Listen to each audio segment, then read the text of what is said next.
ದೆಹಲಿಯಿಂದ ರಾಜ್ಯಕ್ಕೆ ತೆರಳಿರುವಂತಹ ಸಿಎಂ ಮತ್ತು ಪಡೆ ಸಿಎಂ ನಿವಾಸದಿಂದ ಈಗ ಸಿಎಂ ಮತ್ತೊಂದು ಕಾರ್ಯಕ್ರಮಕ್ಕೆ ಬಂದಿದ್ದಾರೆ. ರಾಜಕೀಯ ಕಡುವೈರಿಗಳಾಗಿರುವಂತಹ ಸಿಎಂ ಯಡಿಯೂರಪ್ಪ ಮತ್ತು ರಾಜ್ಯಪಾಲ ಹಂಸರಾಜ್ ಭಾರದ್ವಾಜ್ ಈಗ ಒಂದೇ ವೇದಿಕೆಯಲ್ಲಿ ಈ ಕಾರ್ಯಕ್ರಮದಲ್ಲಿ ಮುಖಾಮುಖಿಯಾಗಿದ್ದಾರೆ. ಕರ್ನಾಟಕ ಲೋಕಸೇವಾ ಆಯೋಗದ ವಜ್ರ ಮಹೋತ್ಸವದಲ್ಲಿ ಸಿಎಂ ಹಾಗೂ ರಾಜ್ಯಪಾಲರು ಮುಖಾಮುಖಿಯಾದರು.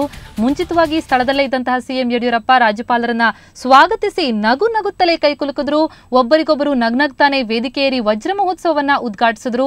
ಕಳೆದ ಹಲವು ದಿನಗಳಿಂದ ಜಿದ್ದಾಜಿದ್ದಿಯಲ್ಲಿರುವಂತಹ ಸಿಎಂ ಯಡಿಯೂರಪ್ಪ ಮತ್ತು ರಾಜ್ಯಪಾಲರು ಈಗ ಒಂದೇ ವೇದಿಕೆಯಲ್ಲಿ ಮುಖಾಮುಖಿಯಾಗಿದ್ದಾರೆ.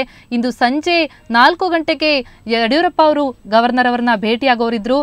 ಈಗ ಅದಕ್ಕಿಂತ ಮುಂಚೆನೇ ಇಲ್ಲಿ ಮುಖಾಮುಖಿಯಾಗಿದ್ದಾರೆ.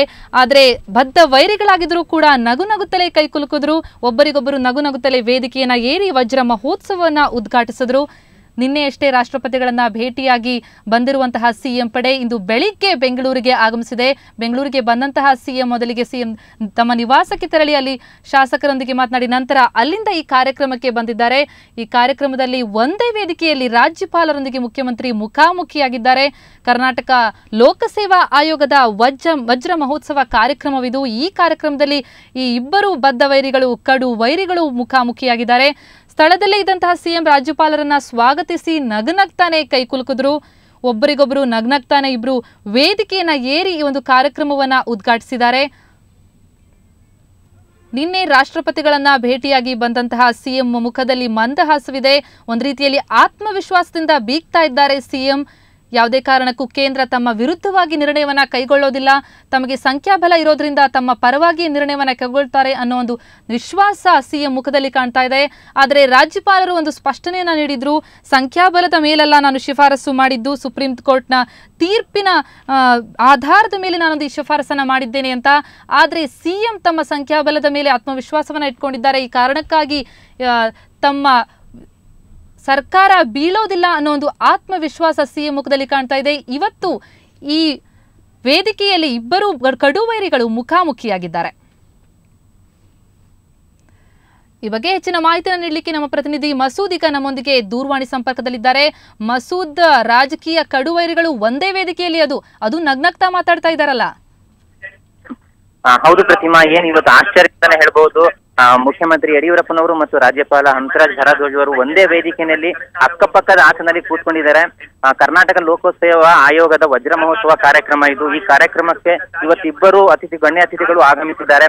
ಏನು ಬೆಳಗ್ಗೆ ತಾನೇ ದೆಹಲಿಯಿಂದ ಯಡಿಯೂರಪ್ಪ ಮತ್ತು ಸಚಿವರು ಶಾಸಕರು ಆಗಮಿಸಿದ್ರು. ಆ ಬಳಿಕ ಸಿಎಂ ತಮ್ಮ ನಿವಾಸಕ್ಕೆ ಹೋಗಿ ತೆರಳಿ ಆ ಬಳಿಕ ಈ ವಜ್ರ ಮಹೋತ್ಸವ ಕಾರ್ಯಕ್ರಮಕ್ಕೆ ಭಾಗಿಯಾಗಿದ್ದಾರೆ. ಇದರೊಂದಿಗೆ ರಾಜ್ಯಪಾಲರಾದಂತಹ ಹಂಸರಾಜ್ ಭಾರದ್ವಾಜ್ ಕೂಡ ಭಾಗಿಯಾಗಿದ್ದಾರೆ. ಮೊದಲು ಸಿಎಂ ಅವರು ಬಂದ್ರು, ಆ ಬಳಿಕ ರಾಜ್ಯಪಾಲರು ಬಂದ್ರು. ರಾಜ್ಯಪಾಲರನ್ನ ನಗು ನಗುತ್ತಾ ಹೂವಿನ ಬೊಕ್ಕೆ ಕೊಟ್ಟು ಮುಖ್ಯಮಂತ್ರಿಗಳು ಆಹ್ವಾನಿಸಿದ್ರು, ಇನ್ವೈಟ್ ಮಾಡ್ಕೊಂಡ್ರು. ಆ ಬಳಿಕ ಇಬ್ರು ಜೊತೆಗೆ ಮಾತಾಡ್ಕೊಂಡು ಹೋಗಿ ವೇದಿಕೆ ಮೇಲೆ ಕೂತ್ಕೊಂಡಿದ್ದಾರೆ. ಮತ್ತೆ ಅಕ್ಕಪಕ್ಕದ ಆಸನದಲ್ಲೇ ಕೂತ್ಕೊಂಡಿದ್ದಾರೆ. ಪರಸ್ಪರ ಸಣ್ಣ ದನಿಯಲ್ಲಿ ಮಾತುಕತೆಯಲ್ಲಿ ತೊಡಗಿದ್ದಾರೆ ಇಬ್ರುವೆ. ಅವ್ರು ಏನ್ ಮಾತಾಡ್ಕೋತಿರಬಹುದು ಅನ್ನುವಂತಹ ಲೆಕ್ಕಾಚಾರದಲ್ಲಿ ಎಲ್ಲರೂ ತೊಡಗಿದ್ದಾರೆ. ನಿಜಕ್ಕೂ ಆಶ್ಚರ್ಯ ಅಂತಾನೆ ಹೇಳ್ಬಹುದು. ಇವತ್ತೇ 4 ಗಂಟೆಗೂ ಕೂಡ ಇಬ್ರು ಮುಖಾಮುಖಿ ಆಗ್ತಾ ಇದ್ದಾರೆ. ಅದಕ್ಕೂ ಮುನ್ನ ಈ ಒಂದು ಮುಖಾಮುಖಿ ಭೇಟಿ ನಿಜಕ್ಕೂ ಆಶ್ಚರ್ಯ ತಂದಿದೆ ಅಂತಾನೆ ಹೇಳ್ಬಹುದು ಪ್ರತಿಮಾ. ಮಸೂದ್, ಈ ನಗುವಿನ ಹಿಂದೆ ಏನಿರ್ಬೋದು ಅಂತೀರಿ? ಸಿಎಂ ನಗುವಿನ ಹಿಂದೆ ಆತ್ಮವಿಶ್ವಾಸ, ರಾಜ್ಯಪಾಲರ ನಗುವಿನ ಹಿಂದೆ ನೋಡು ನಾನು ಏನ್ ಮಾಡಿದೆ ಅನ್ನೋ ಒಂದು ರೀತಿಯಲ್ಲಿ ಆ ಕುಹಕ ಇದೆ ಅಂತ ಅನ್ಸುತ್ತಾ, ಅಥವಾ ಸಾಮಾನ್ಯವಾಗಿ ಕುಶಲೋಪರಿಯ ವಿಚಾರ ವಿನಿಮಯ ಆಗಿದೆ ಅಂತ ಅನ್ಸುತ್ತಾ? ಹೌದು ಪ್ರತಿಮಾ, ಸಿಎಂ ಮುಖದಲ್ಲಿ ಆತ್ಮವಿಶ್ವಾಸ ಎದ್ದು ಕಾಣ್ತಾ ಇದೆ ಅಂತಾನೆ ಹೇಳ್ಬಹುದು. ಏನು ಅಂತಂದ್ರೆ ಮೊನ್ನೆ ತಾನೇ ರಾಜ್ಯಪಾಲರನ್ನ ಭೇಟಿ ಆಗ್ಲಿಕ್ಕೆ ಹೋದ ಶಾಸಕರನ್ನ ಹೊರಗಡೆ ಇಟ್ಟಿದ್ರು ರಾಜ್ಯಪಾಲರು. ಆದ್ರೆ ದೆಹಲಿಯ ರಾಷ್ಟ್ರಪತಿ ಭವನದಲ್ಲಿ ಆ ಸಂದರ್ಭ ಕಂಡು ಬರಲಿಲ್ಲ. ರಾಷ್ಟ್ರಪತಿ ಅವರು ಆಧಾರದಿಂದ ಅದ್ಭುತ ಸ್ವಾಗತ ನೀಡಿದ್ರು, ಅದ್ಭುತವಾಗಿ ಆತಿಥ್ಯ ನೀಡಿದ್ರು. ಆ ವಿಶ್ವಾಸದೊಂದಿಗೆ ಅವರಿಗೆ ತಾವು ಗೆಲ್ತೇವೆ ಅನ್ನೋ ಒಂದು ವಿಶ್ವಾಸ ಇಟ್ಕೊಂಡೆ ವಾಪಸ್ ಬೆಂಗಳೂರಿಗೆ ಮರಳಿದ್ದಾರೆ. ಆದ್ರೆ ಇವರಿಬ್ಬರನ್ನ ಈಗ ಈ ವೇದಿಕೆಯಲ್ಲಿ ನೋಡ್ತಾ ಇದ್ರೆ ಇಬ್ಬರು ಕಡು ವೈರಿಗಳ, ರಾಜಕೀಯ ಬದ್ಧ ವೈರಿಗಳ ಅನ್ನುವಂತ ಅನುಮಾನ ನಮ್ಗೆ ಮೂಡುತ್ತೆ. ಆ ಮಟ್ಟಕ್ಕೆ ಇವರಿಬ್ರು ಪಕ್ಕದಲ್ಲಿ ಕೂತ್ಕೊಂಡು ಕೂತ್ಕೊಂಡಿದ್ದಾರೆ ಪ್ರತಿಮಾ. ಮಸೂದ್, ನಿಜಕ್ಕೂ ಈ ರಾಜಕೀಯದಲ್ಲಿರೋರು ಒಂದು ರೀತಿಯಲ್ಲಿ ನಟನೆಯಲ್ಲಿ ಸಾಕಷ್ಟು ಕೌಶಲ್ಯವನ್ನ ಮೆರೀತಾರೆ ಅಂತಾನೆ ಹೇಳ್ಬೇಕು. ಯಾಕಂದ್ರೆ ಏನೇ ವೈರತ್ವ ಇರಲಿ, ಏನೇ ಇರಲಿ, ಇಂತಹ ಸಮಾರಂಭಗಳು ಬಂದಾಗ ಈ ರೀತಿಯ ಕುಶಲೋಪಚಾರಿಯಾಗಿ ಮಾತುಕತೆಗಳನ್ನ ಆಡೋದು, ನಗಾಡೋದು, ಜೊತೆಗೆ ಒಂದೇ ವೇದಿಕೆಯಲ್ಲಿ ಕೈ ಕುಲುಕೋದು, ಇಂತಹ ಸಂದರ್ಭಗಳು ಸಾಕಷ್ಟು ನೋಡಿರ್ತೀವಿ. ಅದೇ ರೀತಿಯಲ್ಲಿ ಇದು ಇನ್ನೊಂದು ಅಂತಹ ಒಂದು ಸಂದರ್ಭ ಅಂತ ಅನ್ಸುತ್ತೆ ಅಷ್ಟೇ ಅಲ್ವಾ? ಹೌದು ಪ್ರತಿಮಾ, ಏನ್ ಬಹಳ ದಿನಗಳ ನಂತರ ಇಬ್ರು ಒಂದೇ ಸಮಾರಂಭದಲ್ಲಿ ಮುಖಾಮುಖಿ ಭೇಟಿಯಾಗಿದ್ದಾರೆ. ನೀವು ಹೇಳಿದ್ದು ಕೂಡ ನಿಜ, ಇದು ರಾಜಕೀಯ ನಟನೆ ಅಂತಾನು ಹೇಳ್ಬೋದು ಅಥವಾ ರಾಜಕೀಯ ಪ್ರಹಸನಗಳು ಅಂತಾನು ಹೇಳ್ಬೋದು. ಆದ್ರೆ ಏನ್ ಸಂದರ್ಭ ಆ ರೀತಿ ಇದೆ, ರಾಜ್ಯದಲ್ಲಿ ರಾಜಕೀಯ ಅತಂತ್ರ ಸ್ಥಿತಿ ಏರ್ಪಡೋ ಸಾಧ್ಯತೆ ಇತ್ತು. ಒಂದು ಕಡೆ ರಾಜ್ಯಪಾಲರು ಇಡೀ ಬಿಜೆಪಿ ಸಂಕುಲವನ್ನ ಎದುರು ಹಾಕೊಂಡಿದ್ದಾರೆ, ಇನ್ನೊಂದು ಕಡೆ ಮುಖ್ಯಮಂತ್ರಿಗಳು ರಾಜ್ಯಪಾಲರನ್ನ ಮತ್ತೆ ಕಾಂಗ್ರೆಸ್ ಅವ್ರನ್ನ ಎದುರು ಹಾಕೊಂಡಿದ್ದಾರೆ. ಏನಾಗುತ್ತೆ ನೋಡ್ಬೇಕು. ಬಟ್ ಇವತ್ತಿನ ಬೆಳವಣಿಗೆಗಳಿಗೆ ಪ್ರಮುಖವಾಗಿ ಇವತ್ತು 4 ಗಂಟೆಗೆ ಏನ್ ಇಬ್ರು ಮುಖಾಮುಖಿ ಆಗ್ತಾರೆ, ಅಲ್ಲಿ ರಾಜಭವನದಲ್ಲೂ ಕೂಡ ಶಾಸಕರು ಎಲ್ಲ ಪರೇಡ್ ನಡೆಸ್ತಾರೆ. ಅದಕ್ಕೂ ಮುನ್ನ ಈ ಒಂದು ಸಮಾರಂಭದಲ್ಲಿ ಇಬ್ರು ಮುಖಾಮುಖಿ ಆಗಿದ್ದಾರೆ.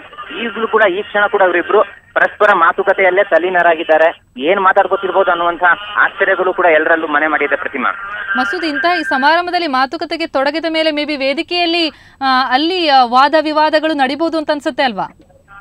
ಖಂಡಿತವಾಗಿಯೂ ಪ್ರತಿಮಾ, ಇನ್ನೂ ಇಬ್ರು ವೇದಿಕೆ ಮೇಲೆ ಕೂತಿದ್ದಾರೆ. ಯಾರು ಡಯಾಸ್ ಮೇಲೆ ಮೈಕ್ ಹತ್ರ ಬಂದು ಯಾರು ನಿಂತ್ಕೊಂಡು ಮಾತಾಡ್ತಾ ಇಲ್ಲ.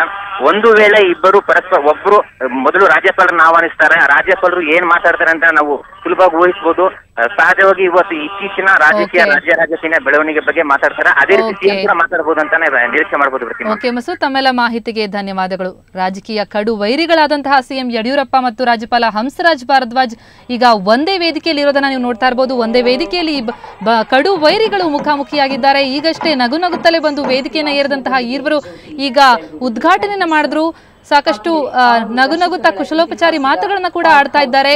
ಇವರು ನಿಜಕ್ಕೂ ಕಡು ವೈರಿಗಳ, ರಾಜಕೀಯ ಬದ್ಧ ವೈರಿಗಳ ಅನ್ನೋ ಒಂದು ಆಶ್ಚರ್ಯ ಮನೆ ಮಾಡುತ್ತೆ ಇವರನ್ನ ನೋಡಿದ್ರೆ. 60ರ ಹುಟ್ಟುಹಬ್ಬದ ಸವಿನೆನಪುಗಳನ್ನ ನೀವೀಗ ಈ ಒಂದು ಸಮಾರಂಭದ ನೇರ ದೃಶ್ಯಾವಳಿಗಳನ್ನ ನೋಡ್ತಾ ಇದ್ದೀರಿ. ಸಂಜೆ 4 ಗಂಟೆ ಸುಮಾರಿಗೆ ಸಿಎಂ ಯಡಿಯೂರಪ್ಪ ರಾಜ್ಯಪಾಲರನ್ನ ಭೇಟಿಯಾಗಬೇಕಿತ್ತು. ಆದ್ರೆ ಆ ಭೇಟಿಗೂ ಮುಂಚೆನೆ ಈಗ ಮುಖಾಮುಖಿಯಾಗಿದ್ದಾರೆ ಸಿಎಂ ಹಾಗೂ ಗವರ್ನರ್. ಇಬ್ಬರು ನಗುತ್ತಲೇ ವೇದಿಕೆ ಏರಿದಂತವರು ಈಗ ಅಕ್ಕಪಕ್ಕದಲ್ಲೇ ಆಸೀನರಾಗಿ ಕೂತಿದ್ದಾರೆ. ಸಾಕಷ್ಟು ನಗುತ್ತಾ ಮಾತನಾಡ್ತಾ ಇರುವಂತ ನೋಡಬಹುದು ನೀವು. ಒಂದೇ ವೇದಿಕೆಯಲ್ಲಿ ಈ ಕಡು ವೈರಿಗಳು ಇರುವಂತಹದ್ದು.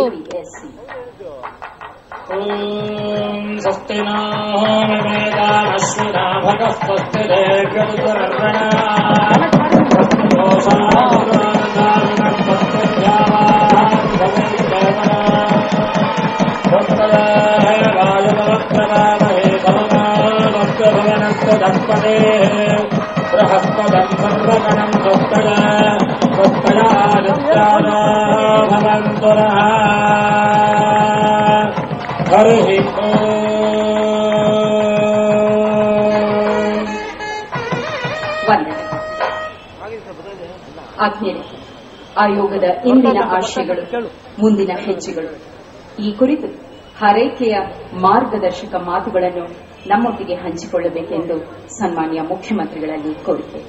ದಯಮಾಡಿ ಬರಮಾಡಿಕೊಳ್ಳಿ ಸನ್ಮಾನ್ಯ ಮುಖ್ಯಮಂತ್ರಿಗಳು ಶ್ರೀ ಬಿಎಸ್ ಯಡಿಯೂರಪ್ಪ.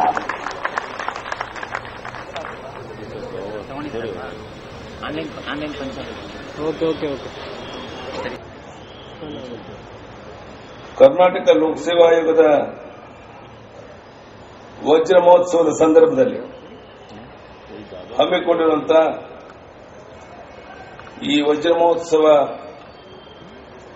ಭವನದ ಶಿಲಾನ್ಯಾಸವನ್ನ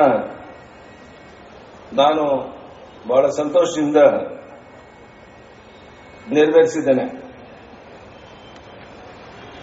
ಕರ್ನಾಟಕ ಲೋಕಸೇವಾ ಆಯೋಗದ 6 ದಶಕಗಳ ಸಾರ್ಥಕ ಸೇವೆಯ ಕುರುವಾಗಿ ವಜ್ರ ಮಹೋತ್ಸವ ಆಚರಿಸಿಕೊಳ್ತಾ ಇರುವಂತಹದ್ದು ಔಚಿತ್ಯಪೂರ್ಣವಾಗಿದೆ.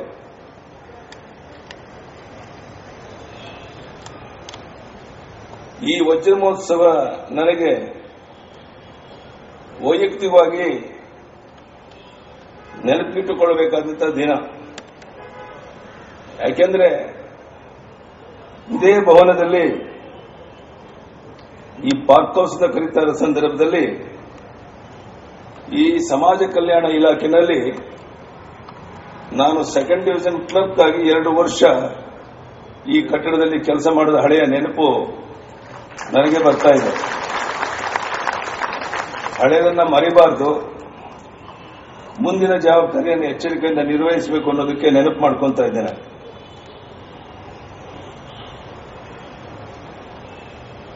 ವಿವಿಧ ಜನಕಲ್ಯಾಣ ಮತ್ತು ಅಭಿವೃದ್ಧಿಪರ ಕಾರ್ಯಕ್ರಮಗಳ ಪರಿಣಾಮಕಾರಿ ಅನುಷ್ಠಾನಕ್ಕೆ ಬೇಕಾದಂತಹ ಆಡಳಿತ ಯಂತ್ರವನ್ನು ಸಜ್ಜುಗೊಳ್ಳುವಂತಹ ದಶೆಯಲ್ಲಿ ಆಯೋಗ ಸರ್ಕಾರದೊಂದಿಗೆ ನಿರಂತರ ಸಹಕರಿಸ್ತಾ ಬಂದಿದೆ. ಅದಕ್ಕಾಗಿ ಸರ್ಕಾರದ ಪರವಾಗಿ ಕರ್ನಾಟಕ ಲೋಕಸೇವಾ ಆಯೋಗವನ್ನು,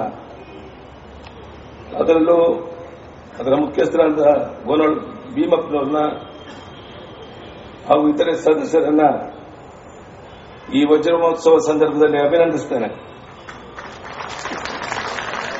ಹಿಂದೆಂದಿಗಿಂತ ಪಾರದರ್ಶಕವಾಗಿ, ಪ್ರಾಮಾಣಿಕವಾಗಿ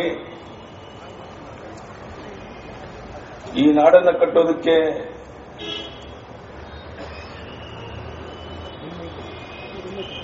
ಅಗತ್ಯ ಇರುವಂತ ಜನರ ಸಮಸ್ಯೆಗಳಿಗೆ ಪ್ರಾಮಾಣಿಕವಾಗಿ ಸ್ಪಂದಿಸುವಂತ ಯೋಗ್ಯರನ್ನ, ಪ್ರಾಮಾಣಿಕರನ್ನ ಆಯ್ಕೆ ಮಾಡುವಂತ ಸಂದರ್ಭದಲ್ಲಿ ಹಿಂದೆಂದಿಗಿಂತ ಪಾರದರ್ಶಕತೆಯಿಂದ ಒಳ್ಳೆಯ ರೀತಿ ಈ ಕಾಲದಲ್ಲಿ ಆಯ್ಕೆ ಆಗ್ತಾ ಇದೆ. ಯಾವುದೇ ಒತ್ತಡ, ಇನ್ಫ್ಲೂಯೆನ್ಸ್ ಮಣಿದೇನೆ ಯೋಗ್ಯರಿಗೆ ಅವಕಾಶ ಸಿಗ್ತಾ ಇದೆ ಅನ್ನುವಂಥ ನನಗೆ ಸಂತೋಷ ತರುವಂತಹ ಸಂಗತಿ. ಅದಕ್ಕಾಗಿ ನಾನು ಅಭಿನಂದಿಸ್ತೇನೆ.